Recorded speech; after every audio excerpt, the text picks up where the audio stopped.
Hiya. So recently someone asked me how you cool down a base in Venus or Vulcan.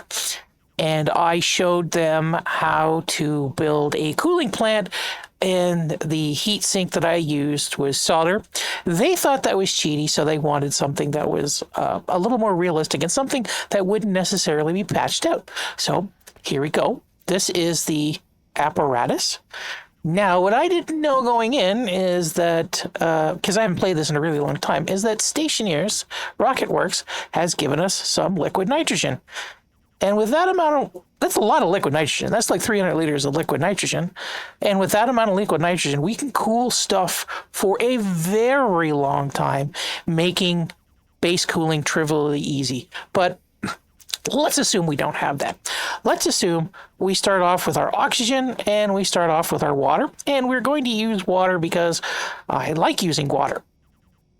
So let's go over the parts of this apparatus. We have our tank of oxygen. Okay, we've got, I think we start off with 100 liters.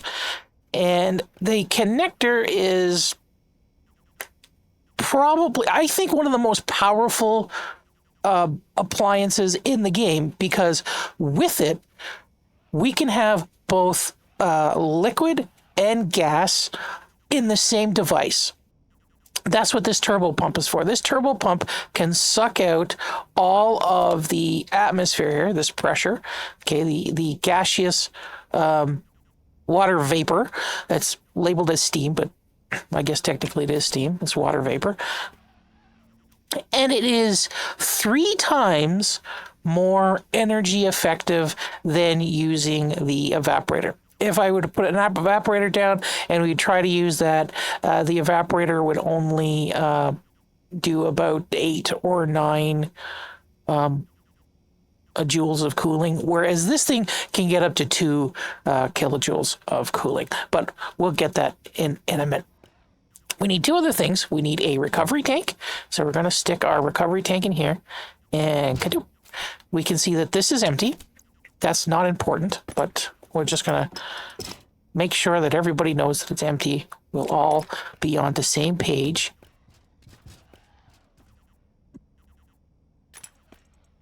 Yep. So now we have 2 recovery tanks here. What did I just do? I just did something stupid. And there is a little bit of gas and stuff in here because I was using this system beforehand to test it out. You can, if you have earphones, you could probably hear the tweet, tweet, tweet, tweet going off. And that's because I used all of my gaseous nitrogen to put into this pipe so that it would be under pressure and the water wouldn't be condensing in the pipe, which would just, it would screw with efficiency. Okay, so what we are going to do now, we're going to make sure that none of these are connected because these will be our recovery bits. So basically we just need this part if we want to throw the water away. But I'm going to show you how to recover some water. So let's grab some non-insulated pipes. Non-insulated pipes, there we go. And we're going to introduce a heat source into the base. There we go. And that, I think that's heating it up pretty quickly. How quickly is it? It's not nearly quickly enough. Whoops. Again, I haven't played this in a really long time, so I keep hitting keys for other games. And we'll go for a pipe radiator. There we go, and we'll stick it on there. Now this should just, yeah, that just, look at all that heat just barfing into the base. Okay, let's raise it to, let's say 35 degrees. I don't want to go too high because I don't want to spend a whole lot of time. While this apparatus is very stable, it is slow. So we'll end at that. There we go. So how do we start the cooling process? That's very simple. We turn on the pump. And what that pump will do is it will suck out all the atmosphere, all the gaseous water, all of it, water vapor, out of the tank, dropping the pressure. Now, the way that Stationeers work is it uses pressure differential to determine what evaporation is going to be. So it's not, it doesn't calculate any surface area or anything like that. It's just how many moles do you have in a given network, and what is the differential to the vapor point. That's it. So if you can get this down even further, right now it's 5 kilopascals. If you can get it down further, it will evaporate quicker. This standpipe here, or expansion pipe here, is only so that there's over 100 liters of space for the gas to expand into, so that each tick that the tank and the pipe equalize means that it can equalize more atmosphere. But you can just use one of the bulbs. That's what I usually use, because each one of these bulbs is 100 liters connected directly into the turbo pump. Will give you a fairly optimal suckage. I think it's infinitely expandable. I haven't really tested that. So if you have like 300 liters connected into here, and then you have 3 pumps, I think you can pull even more atmosphere out, but who the hell knows? I can't remember, or I didn't test it. So that's also pushing the temperature down. So the temperature is at, I was at 20.1, and now it's at 20, and it will keep going down. And where does this set off to? This is set to go to this one. And this is our recovery tank, and we can see that our water is 134 degrees Celsius in here.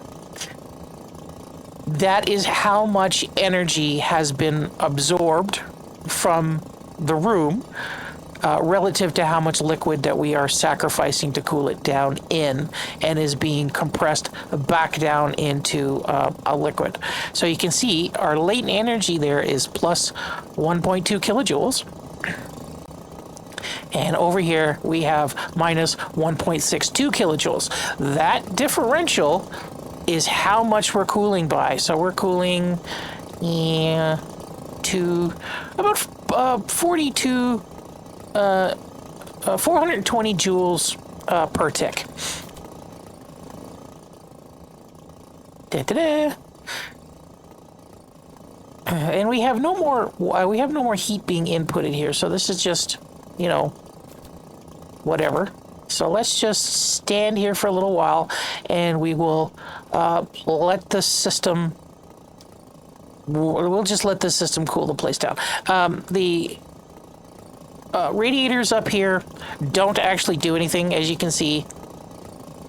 We're in the millijoule range for these guys, because the amount of atmosphere in those pipes is so low. Most of the cooling is coming from just this pipe right here.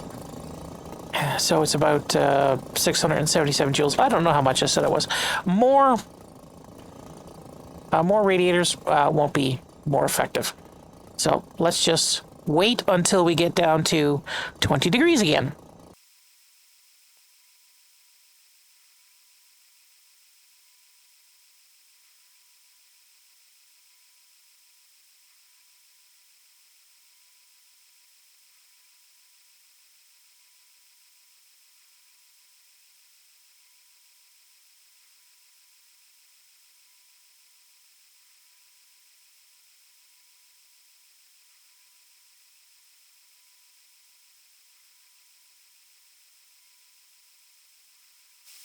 Okay, I think we're at a point where the water is going to naturally cool the air, so we can turn that off. This would be more efficient if we had radiators in every square, but we don't, and I don't want to do that. I think it is heating up pretty quickly. Anyways, so now we've got this tank full of 132 degree water. So what are we going to do with it? Well, what we can do is we can click do that process all over again, except for this. These tanks are in complete isolation. And now we're going to recover some of that water. So we'll turn this on. And we can see that the temperature is now coming down. We'll do that for a little while and we'll come back.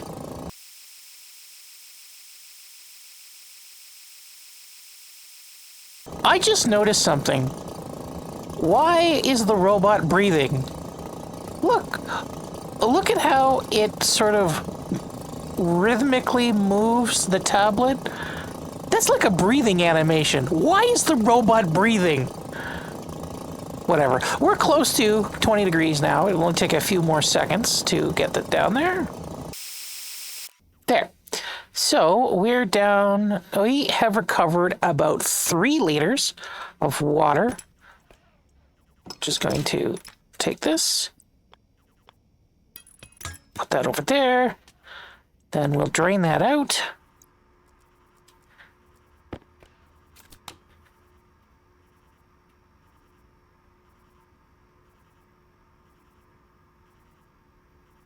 There we go. Because everything's fractional, it's kind of hard to get right down to 0.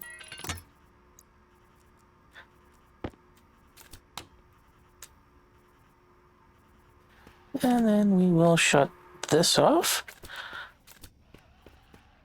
And now we're left with 173 degrees of water in the second tank. Now, we can do this again. We can put this over here, and we can suck this out. And we can bring this tank's energy, this tank's temperature, down to 20 degrees as well, while putting this one up a few degrees more. We won't be able to recover as much. I think it's probably going to be maybe like 0.0 something. And it'll happen much quicker because we're dealing with much less volume. And there we go. We shut this off again.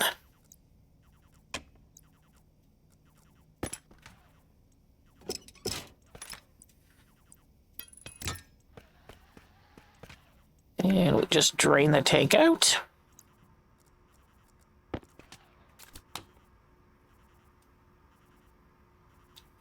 And I don't remember, I didn't actually look at how much we had left, but it wasn't that much. I think it was maybe around a liter, less than a liter.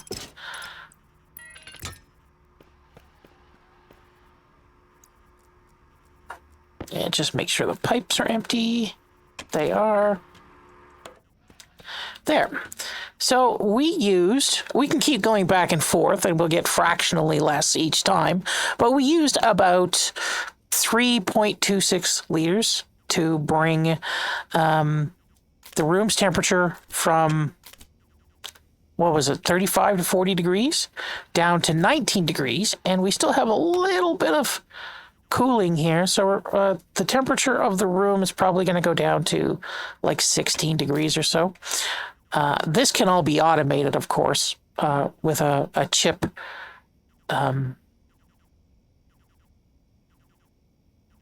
commanding what everything does. And I think you just really need to put a valve on both of these, a digital valve on both of these to be able to let the chip control exactly how much the recovery is. Yeah. So that's basically how you would do this. How long has this been going on for? About 35 minutes. So about 35 minutes doing everything manually, sitting around doing nothing. And of course, we don't necessarily have to have this system be so manual. Like if oops, that's going to blow up, that's going to blow up, that's going to blow up, that's going to blow up, that's going to blow up. That is going to blow up. There we go.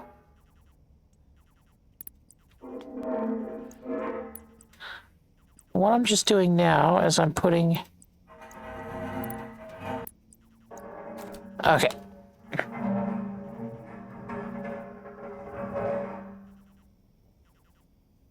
Is it going to keep making sounds? No, it's not. So I can bring this water temperature here down even further.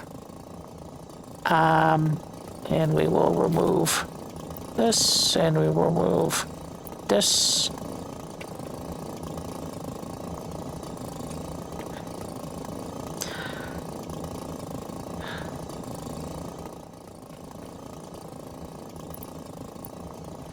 Being very careful not to delete the roof.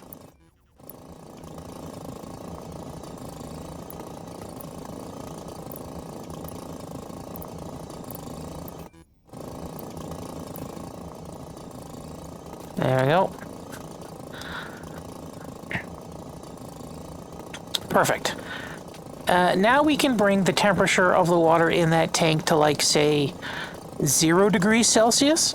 And then we just need to put a radiator on there whenever we come back in. So you can have your chip, you know, bring that down to the temperature to a very low